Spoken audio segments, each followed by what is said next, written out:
और सावित्रीबाई फुले, फातिमा शेख और फूलन देवी, जगदेव प्रसाद कुशवाहा जी, ललाई सिंह यादव जी, इनके विचारधारा को लेकर घर घर तक पहुंचाना होगा और बड़े भाई एडवोकेट चंद्रशेखर आजाद जी के विचारों को, उनके संघर्षों को गांव गांव तक, घर घर तक हर व्यक्ति को बताना होगा।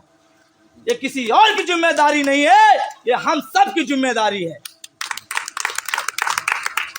आज हमारे धरती में जन्मे संतों महापुरुषों की विचारधारा को लेकर जो आज हमारे उत्तर प्रदेश जिला कानपुर नगर के घाटामपुर विधानसभा के ब्लॉक घाटामपुर, जो एक गांव के नाम से जाना जाता है जाजपुर, जिसमें बहुजन समाज का इतिहास पुनः जिंदा करने के लिए हमारे भाई, हमारे आदर्श कमेटी अध्यक्ष धर्म सिंह का बहुत बहुत मैं धन्यवाद करना चाहता हूं। और उनके साथ में उपस्थित सहयोगी, उनके आदर्श, उनके मानवर और उनके साथ चलने वाले सभी साथियों को मेरा क्रांतिकारी जय भीम। आज जैसे हमारे संतों महापुरुषों की विचारधारा को आगे बढ़ाने के लिए तो सबसे पहले तथागत गौतम बुद्ध भगवान को नमन करते हुए, symbol of knowledge doctor Bhimrao Ambedkar के चरणों में नमन करते हुए, संतों में संतों हमारे जैसे सतपाल साहू जी, फूले अम्बेडकर, ज्योतिबा ललाई सिंह प्यार स्वामी जी, फातिमा शेख, सावित्रीबाई फुले और हमारी बहन फूलन देवी की विचारधारा को आगे बढ़ाते हुए आप लोगों के बीच में पुनः बड़े भाई एडवोकेट चंद्रशेखर आजाद जी की विचारधारा को और उनके संघर्षों को आप तक का पहुंचाने का काम करता हूं। जय भीम। आज सभी सम्मानित साथी इसलिए उपस्थित हुए हैं, आज हमारे बहुजन समाज में दबी हुई आवाज को बुलंद करते हैं वो है एडवोकेट चंद्रशेखर आजाद जी। बहुजन समाज में कहीं भी बहन बेटी के साथ अत्याचार शोषण होता है, एक से एक नेता आते हैं मगर उस बहन के लिए न्याय नहीं दिला पाते। वहां पर पहुंचकर बड़े भाई एडवोकेट चंद्रशेखर जी जाते हैं और आंदोलन करके दिखाते हैं, उस बहन को न्याय दिलाने का काम करते हैं। जैसे आज हमारे हाथरस में घटना हुई, सांसद विधायक मंत्री तो बहुत बने मगर किसी भाई ने आवाज नहीं उठाई। बड़े भाई एडवोकेट चंद्रशेखर जी ने मिलकर कार्यकर्ता बहुजन समाज के लीडर तैयार हुए, हमारे सम्मानित साथियों ने कदम से कदम मिलाकर उस बहन को न्याय दिलाने का काम किया। और जैसे हमारे मेरठ में, उत्तराखंड में और जौलौर में एक घटना हुई थी, 8 साल के लड़के को पीट पीट कर मारा गया था, शायद आप लोगों ने देखा। पानी पीने के पीछे एक लड़के को पीट पीट के मारा जाता है, उसके लिए कोई आवाज नहीं उठाता। वो आवाज उठाने के लिए बड़े भाई एडवोकेट चंद्रशेखर आजाद जी जाते हैं, वहां पे आंदोलन करते हैं। अब करने के बाद उस भाई को न्याय दिलाने का काम करते हैं बड़े भाई चंद्रशेखर आजाद जी। तो आज भाइयों से मैं कहना चाहूंगा, इस घटना को देखते हुए क्या किसी बहन, किसी भाई का आपके सामने मट के पीटने के पीछे कोई लड़का मारा जाएगा तो क्या आपका खून नहीं खोलेगा? क्या आपके सामने बहुजन समाज के किसी भी बेटे के साथ अत्याचार शोषण होगा क्या आपको देखा देख जाएगा? अरे जिसका खून न खोले तो बहुजन समाज का क्रांतिकारी हो ही नहीं सकता, हमारे बहुजन समाज का भाईचारा हो ही नहीं सकता।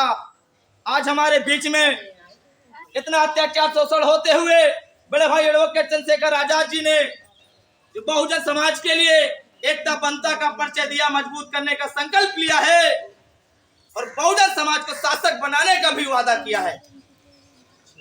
आज हम लोगों को घर से निकल के आना पड़ेगा, मानवर दीनभंवर वाल्मीकि का विचारधारा पढ़ने पड़ेगा, मानवर काशीराम की विचारधारा को पढ़ने पड़ेगा और बहन फूलन देवी की विचारधारा को पढ़ने पड़ेगा।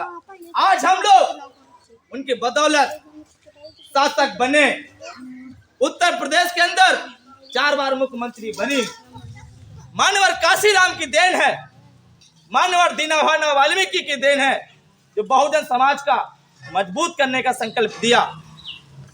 मानवर दीनभंवर वाल्मीकि का, मानवर काशीराम की विचारधारा के आज हमारे बड़े भाई एडवोकेट चंद्रशेखर आजाद जी लेकर चल रहे। संतों महापुरुषों के विचारधारा को घर घर तक का पहुंचाने का काम कर रहे हैं। उन जैसे भाइयों ने जो संघर्ष करके दिखाया, आज हम लोग समाज के एक विधायक नेता होते हैं, वो न तो सदन में आवाज उठा पाते हैं, न तो कोर्ट कचहरी में आवाज उठा पाते हैं, तो क्या तुम्हारी लिए आवाज ठाक उठाएंगे?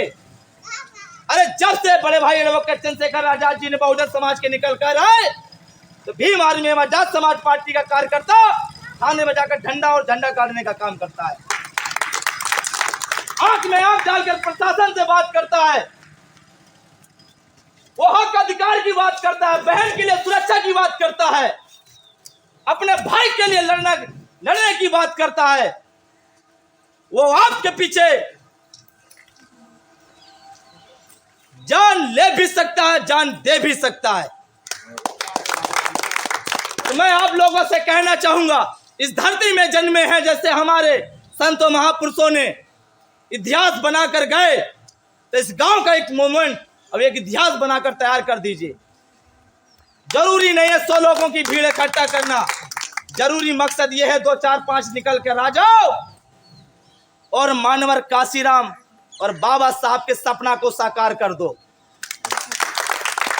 आज हमारे बीच में हम लोग उपस्थित हैं, निकल कर आए, भीम आर्मी आजाद समाज पार्टी की जिम्मेदारी निभाते हुए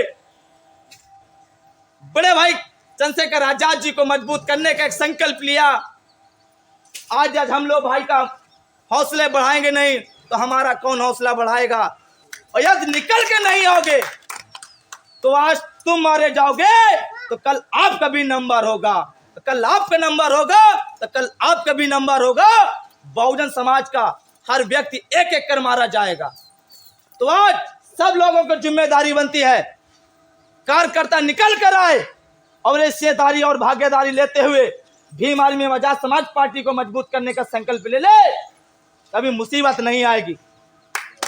ये आज हम लोग ये आवाज के साथ यहां बोल रहे हैं, तो आज ये दिन बाबा साहब सतपाल साहू जी, फूले और सावित्रीबाई फूले, फातिमा शेख और फूलन देवी, जगदेव प्रसाद कुशवाहा जी, ललाई सिंह यादव जी, इनके विचारधारा को लेकर घर घर तक पहुंचाना होगा और बड़े भाई एडवोकेट चंद्रशेखर आजाद जी के विचारों को, उनके संघर्षों को गांव गांव तक, घर घर तक हर व्यक्ति को बताना होगा। ये किसी और की जिम्मेदारी नहीं है, ये हम सब की जिम्मेदारी है। आज हमारे बीच में उपस्थित हमारे आदर्श नौजवान साथी हमारे साथ में चल कर आए, जैसे डॉक्टर साहब ने कंधा से कंधा मिलाने का दिन रात संघर्ष किया हमारे साथ, इतनी मुसीबत आने के बाद भी हमारा साथ नहीं छोड़ा, तो इनको अपने तरफ से जय भीम नमो बुद्धाय करता हूं। और हमारे साथ में इतनी मुसीबत आने के बाद में, इतने लाठियां खाया, पुलिस के अरेस्ट होने के बाद में हमारा साथ नहीं छोड़ा। माननीय हमारे धीरेन्द्र गौतम जी एडवोकेट, जो जिला मीडिया प्रभारी जी हैं, आज हमारे बीच में हौसले के साथ कंधे से कंधे मजबूत करने का काम कर रहे हैं। और हमारे बीच में उपस्थित सोशल मीडिया के माध्यम से माननीय हमारे लालचंद जी, जो सोशल मीडिया के माध्यम से पूरे उत्तर प्रदेश में हमारे विचार और सबके विचारों को बढ़ाने का काम कर रहे हैं, तो उनको भी बहुत बहुत धन्यवाद कहना चाहूंगा। जय भीम। और जो आप लोगों ने इस विचार को सुनने के लिए यहाँ बैठे हुए इस धरती में, तो माननीय हमारे अध्यक्ष जी को, महोदय जी को, मैं उनको अपने तरफ से जय भीम नमो बुद्धाय करता हूँ और उनके समस्त कमेटी को भी जय भीम नमो बुद्धाय करता हूँ। और आने वाला समय इस शासक होगा, हम लोग शासक बनेंगे और बनाकर जाएंगे, मरना तो एक दिन निश्चित होगा, मगर हमें तुम मार सकते हो, हमारी विचारधारा को नहीं मार सकते, हमारे विचारधारा को नहीं मार सकते। हमारे जैसे बाबा साहब आज नहीं है, आज उनकी विचारधारा हर एक बच्चे पे गूंज रही है, हर व्यक्ति पे गूंज रही है, विधायक, मंत्री, प्रधानमंत्री तक गूंज रही है। इसलिए आज हमारे बाबा साहब की जो विचारधारा है ना, उस विचारधारा को घर घर तक पहुंचाना होगा। तो आज हम लोगों की सबकी जिम्मेदारी बनती है, किसी पॉलिटिकल को लेकर ना बैठिए, किसी को आपस में लड़ाने का काम मत करिए। यदि किसी भी गांव में कोई बात होती है तो आप बताइए भीम आर्मी आजाद समाज पार्टी से पुलिस से जाने से पहले भीम आर्मी का कार्यकर्ता काम करेगा, जिम्मेदारी से पूरे ईमानदारी से काम करेगा। यदि उसकी आवाज दबाई जा रही होगी तो बड़े भाई हमारे एडवोकेट चंद्रशेखर आजाद जी का नाम ही काफी है उत्तर प्रदेश में। तो इसी बातों को, अपनी बात को विराम करता हूं। जय भीम।